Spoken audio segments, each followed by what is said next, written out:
నిజంగా చెప్పాలంటే 10 సంవత్సరాలు బీఆర్ఎస్ ప్రభుత్వంలో మున్సిపాలిటీస్ మీద ఎలాంటి కార్యక్రమాలు వాళ్ళు చేయలేరు. డెవలప్మెంట్ ఏం పట్టించుకోలేదు. వాస్తవానికి 10 ఏళ్ల జనాభా కూడా ప్రతి మున్సిపాలిటీలో పెరిగింది. ఒకప్పుడు వికారాబాదు 40,000 ఓట్లతోని మున్సిపాలిటీ ఫామ్ అయింది. ఇప్పుడు 58,000 అంటే 18,000 ఓట్లు పెరిగినాయి. మరి 18,000 ఓట్లు పెరిగినప్పుడు, పాపులేషన్ పెరిగినప్పుడు, ఓటర్స్ పెరిగినప్పుడు పాపులేషన్ తగ్గట్టు డ్రైనేజ్ సిస్టమ్ డెవలప్ చేయాలి. పాపులేషన్ తగ్గట్టు ఎలక్ట్రిసిటీ డిపార్ట్మెంట్ను స్తంభాలు వాతిచ్చి కొత్త ఎలక్ట్రిసిటీ పోల్స్ వేయాలి. పాపులేషన్కు తగ్గట్టు వాటర్ ఇవ్వాలి. ఎందుకంటే ఒక మనిషికి మినిమం 130 లీటర్ల వాటర్ ఇవ్వాలి మున్సిపాలిటీ. నాకు తెలిసిన కాడికి అభివృద్ధి చెందిన దేశాల్లో 250 లీటర్లు ఇస్తారు. మనం కనీసం మన భారతదేశంలో, ముఖ్యంగా మన తెలంగాణ ప్రాంతంలో 130 లీటర్లను ఒక మనిషికి మనం వాటర్ ఇవ్వాలి.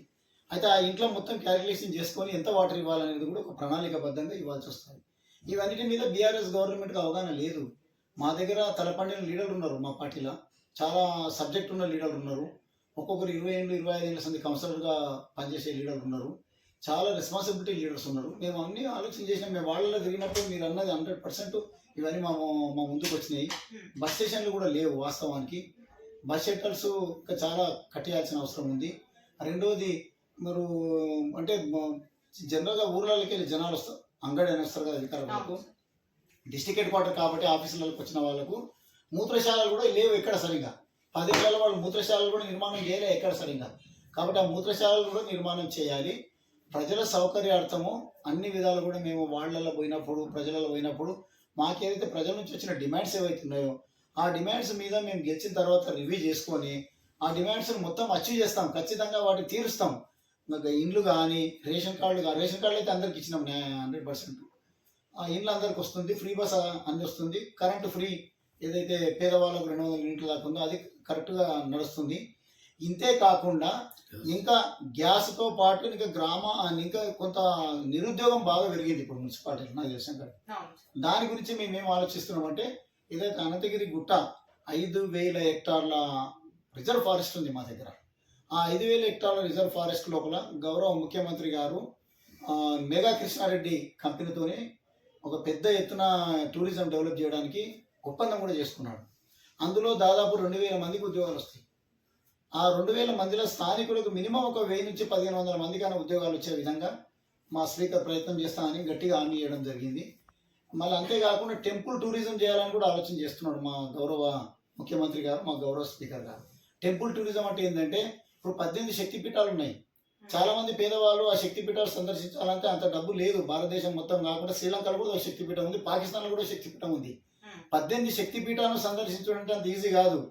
12 జ్యోతిర్లింగాలు సందర్శించాలి, 53 ఉప శక్తిపీఠాలు సందర్శించాలి.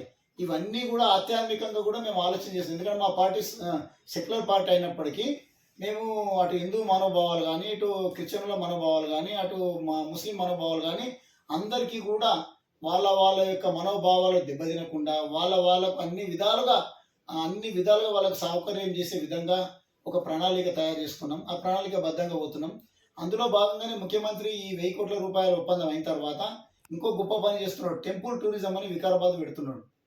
పెట్టి శక్తిపీఠాలు ఈ జ్యోతిర్లింగాలు వికారాబాద్ని స్థాపించి దాన్ని మెయింటెనెన్స్ కానీ అన్ని కార్యక్రమాలు కానీ ఈషా ఫౌండేషన్కి ఇవ్వాలని ఆలోచన చేస్తున్నాడు. ఈషా ఫౌండేషన్ తెలుసు కదా, జగ్గి వాసుదేవ్ ఈషా ఫౌండేషన్ వెల్కమ్ చేసి వికారాబాద్ లో కూడా భారీ ఎత్తున ఆయనకు కొంత భూమి కేటాయించి ఈ ప్రాంతాన్నంతా కూడా ఆధ్యాత్మికంగా, సాంఘికంగా, సామాజికంగా అన్ని విధాలు కూడా అభివృద్ధి చేయాలని మా గౌరవ ముఖ్యమంత్రి గారు రేవంత్ రెడ్డి గారు, మా గౌరవ స్పీకర్ గడ్డం ప్రసాద్ కుమార్ గారు ప్రయత్నం చేస్తున్నారు. అందులో చాలా మందికి ఎంప్లాయ్మెంట్ కూడా వస్తుంది. ఆ ఎంప్లాయ్మెంట్తో పాటు డైలీ 10 నుంచి 15,000 మంది టూరిస్టులు వికారాబాద్కి వచ్చే విధంగా ఒక గొప్ప ప్రణాళికను తయారు చేస్తున్నాము. ఆ విధంగా అయితే ఎందుకంటే హైదరాబాద్లో దాదాపు మనకు 1,10,00,000 పాపులేషన్ ఉంటుంది హైదరాబాద్. మాకు దాదాపు 60 కిలోమీటర్ల దూరం. మాకు 4 లైన్ల రోడ్ వస్తుంది. ఏది అప్పా జంక్షన్కి వెళ్ళి మన్నెగూడ దాకా, ఆ మన్నెగూడకి వెళ్ళి వికారాబాద్ దాకా మేము మళ్ళీ 4 లైన్ల రోడ్ పెట్టినాము. అయితే మాకు హైదరాబాద్కి వెళ్ళి 40 నుంచి 50 నిమిషాల్లో వికారాబాద్కి వస్తాడు టూరిస్టు.